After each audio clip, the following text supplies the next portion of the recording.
I gutted the rest, which is swallowing it. A sergeant pulled Whitey aside and told him everybody was impressed. They thought he'd be spitting every 30 seconds. "You are one of the we now," the sergeant said. His last morning, Whitey ran the Ranger obstacle course, and when he finished, the enlisted guys were waiting with an official Ranger poster. They'd covered it with signatures and messages like a kid's yearbook. "Gain weight, go in the infantry," and "We'll see you in the Ranger Battalion." So when he got back to West Point, Whitey gave his measurements for the uniform to the academy tailor. He had decided to go be an infantry mudcrawler with his roommate Rob Harley Witten and his buddy Antonio Iggy Ignacio. That's when the stress just started building, Whitey says. One July night, his Ranger platoon leader, a 25-year-old first lieutenant, hardcore, had taken him to a bar. When they were very drunk, the PL announced, "After the Rangers, I'm done. I don't remember the last time I was out on a date. I don't even know how to act in front of a girl anymore. I'm so burnt, I just want to get out." Whitey kept thinking about it. "I was choosing what to do with my life," he says. Infantry meant sticking with the military for a career. With his high class rank, Whitey knew he'd qualify for a slot in aviation. And aviation, piloting helicopters, is a skill you can sell outside the military. And then the whole notion of service began to work on Whitey like a guilty conscience. For weeks, wherever he went, he felt two futures dragging over his head like two clouds. He could be loyal to everything he'd always wanted, or he could be loyal to all the things he might want. The weekend before branch selection, he got drunk at an Army football game, stumbled into a porta potty, not one of religion's glory spots, and started to pray.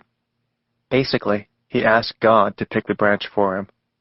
12 hours left, he ended up drunk in Iggy's room. "Iggs, this is it," Whitey said. "I'm doing it. I'm going infantry." "You sure?" Iggy asked. "I'm not sure you're sure." But Whitey was the number 13 ranked military cadet, a man who'd never wanted anything except to serve his country in uniform. "This is why I'm here," Whitey said. "I may not like all of it, but I can do it, and I can do it good." Iggy nodded, said he supported him. The next morning, Whitey sat down at his computer, dialed up the branch selection website. Clock ticking, 10 minutes to go. He kept trying to make himself type the word infantry. The theory and practice of huah. First Captain Rob Shaw is 25 years old, tall, modest, blonde, square-jawed, the kind of cadet West Point adults, higher, as they're called in academy lingo, can look at and say, "Ah, the admissions process is working like a top." There's a word you hear a lot at West Point, huah. Huah is an all-purpose expression. Want to describe a cadet who's very gung-ho? You call them huah. Understand instructions? Say huah. Agree with what another cadet just said? Murmur huah. Impressed by someone else's accomplishment? A soft, reflective huah. Rob Shaw is huah. Shaw's military rank is number 1. As a screensaver on his desktop computer, Shaw keeps a rotating sequence of successories, the inspirational corporate slogans you see advertised in airline magazines. Shaw speaks in clipped dialogue-sized versions of successories. Moving with an athlete's physical economy, you almost never see clumsiness at the academy. He tours me around his office and brigade headquarters, shows me the plaque of all the former West Point first captains, signatures reaching back deep into the 1800s. You look up, and you see Robert E. Lee, William Westmoreland, Douglas MacArthur, Rob says. Those are some big shoes to fill. To be selected to lead people of this caliber, it's just very humbling. There are a number of acceptable answers to the question, what brought you to West Point? The one response you should never give is, Mom and Dad. The idea is that your parents' ambitions will never be enough fuel for the rigors and sacrifices of 4 years at the military academy. Yet Rob came to West Point because of his dad in perhaps the one allowable context. Rob Shaw Sr. was a high school All-American with athletic scholarships to Dartmouth and Harvard. When the Vietnam War began, he enlisted. A couple of months into his tour, his platoon was on patrol. My dad, Rob says, just calls it a bad day. All of a sudden, they're in an ambush. Mortars raining everywhere, slugs, North Vietnamese pouring from the trees. His father's platoon leader lost it, hid in a ditch, wouldn't touch the radio, wouldn't command. My dad got torn up pretty good, Rob says. They put him on the chopper, not thinking he was going to make it. The medic who rescued him was killed by a shot through the head. The helicopter that airlifted him to a field hospital was so riddled it never flew again. For years, Rob's father walked with a cane. There's still shrapnel around his spine. So I guess for me, Rob says, I look at my father and say, I'm going to be the lieutenant that takes care of that Private Shaw in the future. I want him and my troops to get home because I did the right thing all the way through. Cadets cover the spectrum. George Rash, a plebe in Company G4, has been having just a terrible time. Rash, the son of 2 Army sergeants, grew up in Centerville, Georgia.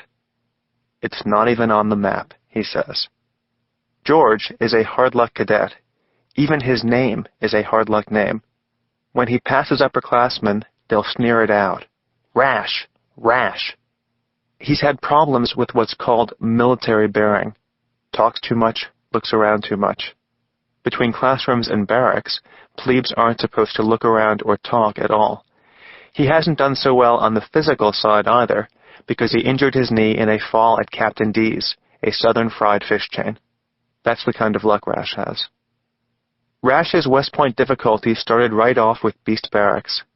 Beast features road marching, 8 miles, 10 miles, 15 miles, and George's feet did not love the boot.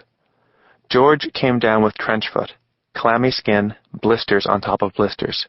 It was ugly, he says with satisfaction. The doctors had never seen blisters that bad. I ask if this will always be a marching problem. I hope not, George answers, but probably. Rash had straight A's in high school, 1,400 on his SATs. He's obviously a bright kid. He wears glasses, and his skin is covered with the kind of pimples a face sometimes grows out of sheer embarrassment. His expression is a perplexed, willed blankness. He's ready to be liked. Things have turned awful, but if he ignores them, who knows? Maybe they'll go back to being good again. None of this is helped by George's being Jewish in a school full of practicing Christians. Some of the more devout kids keep trying to convert George, explaining how Judaism is the wrong religion, and Christ is the only path to salvation. Basically, George shrugs, a lot of them say Jesus is really the best way to go. But Rash's fundamental problem lies elsewhere. West Point operates on a kind of fanatical male efficiency. The efficiency of timetables, faster computers, planning trips with a road atlas that leads you to the shortcuts. Upon arrival at West Point, cadets are issued a thick book called The United States Corps of Cadets Standard Operating Procedures. The USCC SOP contains black and white photos of the most efficient way desktops, closets, sinks, shelves, uniforms, and dressers can be organized. Cadets are graded on how well they can match it. Even punishments are efficient. Make an error at West Point, and your punishment will be something like raking leaves or painting walls. You are corrected, but the correction has maintenance byproducts for the academy. Plebes deliver laundry and sweep halls. It teaches them to follow orders and efficiently keeps uniforms circulating and the grounds looking neat. The idea of military dialogue is to hold the word count to a minimum. The idea of a uniform is to make dressing automatic. In this world, George is inefficient. He can't tell what information is more important than other information. His problems are brain fart type things, the yuck tells me. He's just one of those plebes upperclassmen like to nail. Even the taunts against him are wonderfully efficient. Just his unbelievable name. Rash. Rash. On a damp, warm day in January, George's problems come to a head. He failed the Army Physical Fitness test last November. Today he gets his second shot. The remedial APFT will be administered by a huah young infantry captain named Jim DeMoss.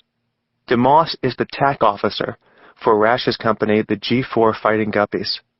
A 32-year-old academy graduate, DeMoss is a combination role model, counselor, and disciplinarian for the 125 cadets in G4.